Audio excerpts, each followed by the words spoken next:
4 ancient dragon fights, the ruins of Iman, the sunken tomb, the vestiges of divergence, the Feywild, Pyra, multiple character deaths, Kevdak and the Herd of Storms, the Sphinx, Marquette.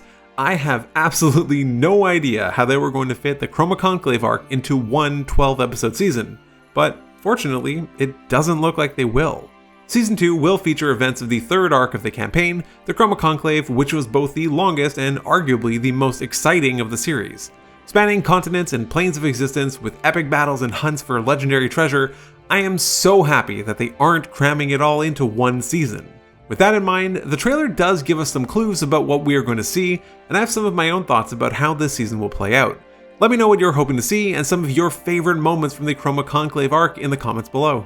Obviously, with Season 2 focusing on the Chroma Conclave, we will be seeing a lot of dragons. The way Matt describes the bells being rung and people running just gave me chills the first time I watched it, so I am really curious to see how this translates to the animated series. I will say though that the 19 doesn't hit moment was encapsulated pretty well. 19 misses. 19 misses? Yes.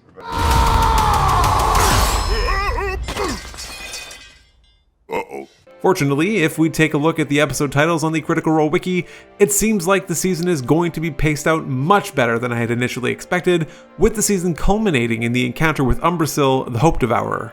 The battle with Umbrasyl was probably the most exciting and the best executed of all the encounters with members of the Chroma Conclave, everything from setting the trap with the Goliath to Vax and Scanlan entering the stomach of Umbrasyl, though here it seems as though they'll be entering through different means. Beyond the Conclave, the trailer does betray a few small other hints, which have me really looking forward to it.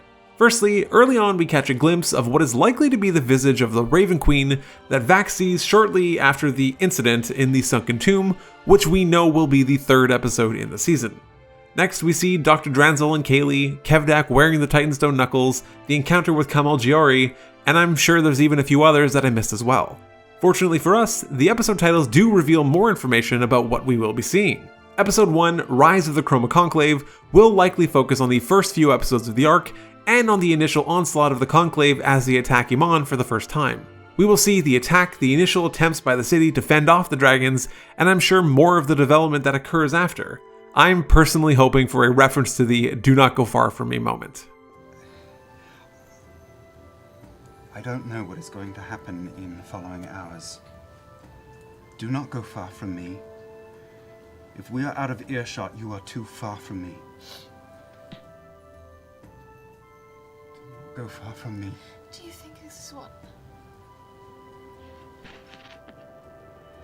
Do you think this is what Mother saw before she died?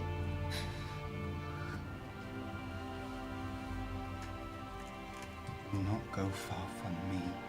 I won't, I swear. Episode 2, The Trials of Vasselheim, will probably take place during the party's travel to the city to seek assistance from them and the allies that they have there. It's where we will likely see Cash and Zara, something I'm sure many are excited about. I would also expect the encounter with Grog and Earthbreaker Groon to happen here. Alternatively, it could also feature some of the earlier events of the Slayer's Take, which did chronologically occur earlier, or it could combine both. Episode 3, The Sunken Tomb, will undoubtedly feature the events of the livestream episode sharing the same name. Just about anything I say here would be a spoiler, so I won't go too much into it, but I think it will make for an excellent cliffhanger before the next block of episodes are released the following week. Episode 4, Those Who Walk Away, will probably be a bit of a slower episode that focuses on setting up a lot of future events. There's a lot of development that goes on here, including some of the more humorous moments such as Grog speaking with Craven Edge in the outhouse, and Scanlan commissioning some art. Ultimately, we will see the party traveling to Pyra to obtain some information about Thordak being sealed previously. Episode 5, Pass Through Fire, will likely feature the events in Cindergrove, where the party, accompanied by Gurn Blanston, tries to seal the portal that has been opened to the elemental plane of fire. We can see in the trailer that Vex does have her broom, so this would be the episode where she gets it. Episode 6, Into Rhymecleft, will probably combine the events of Into the Frostweald and A Name Is Earned. It will have the party venturing deep into the Snowcrest Mountains, possibly the encounter with the Basilisks, before culminating in the engagement with Kamal Giori, an event we saw in the trailer. Episode 7, The Fey Realm, will have to combine the events of a number of episodes from the livestream, as a lot happens while the party is in the Feywild.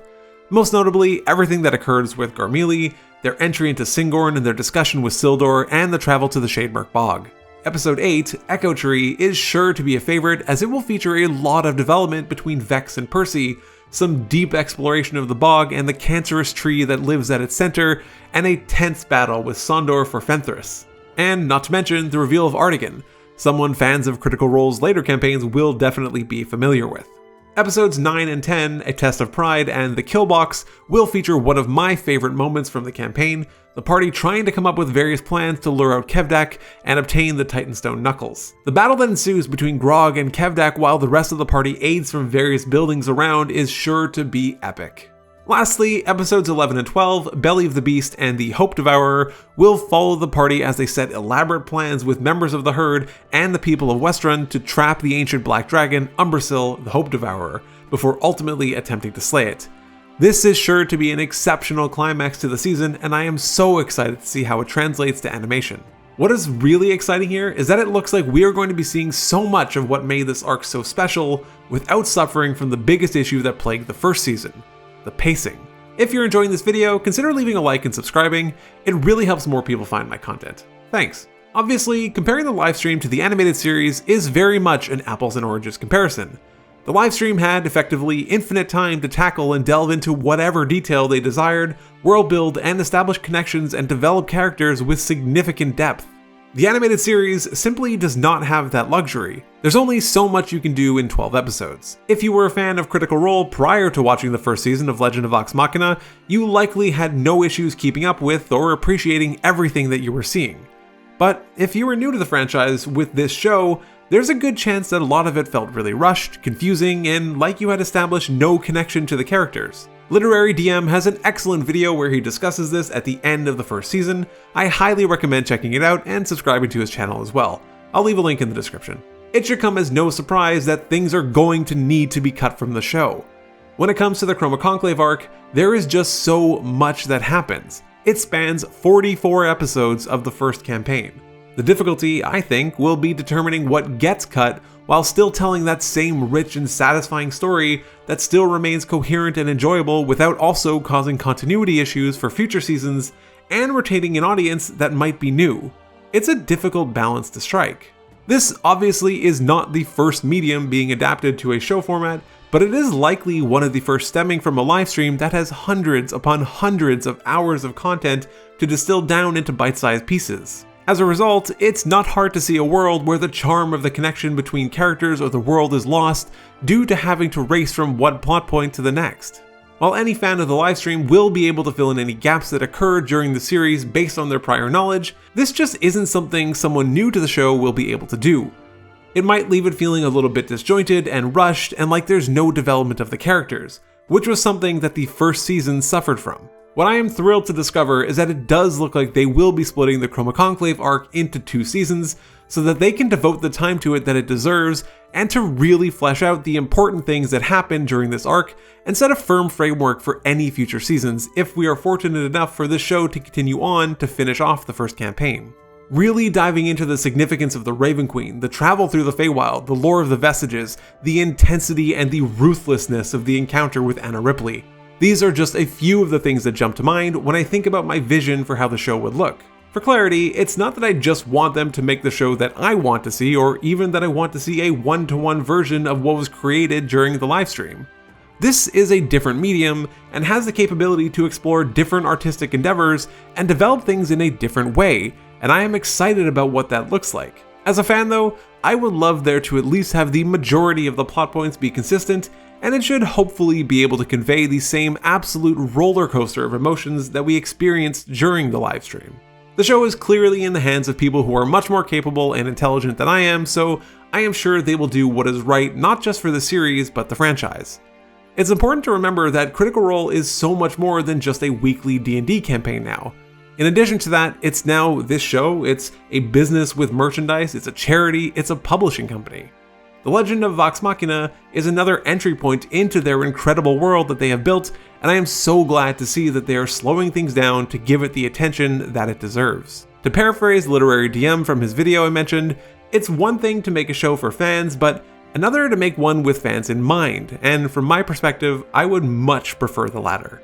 Ultimately, there are so many considerations that have to come into play when adapting something to a new medium beyond just the source material. There's financial considerations, timing, scheduling, future plans, and just so much more. But for now, I am just really excited to see what Season 2 of The Legend of Vox Machina has to offer. If you enjoyed this video, consider subscribing and checking out some of my other Critical Role related content. It's all linked on screen now. Otherwise, take care.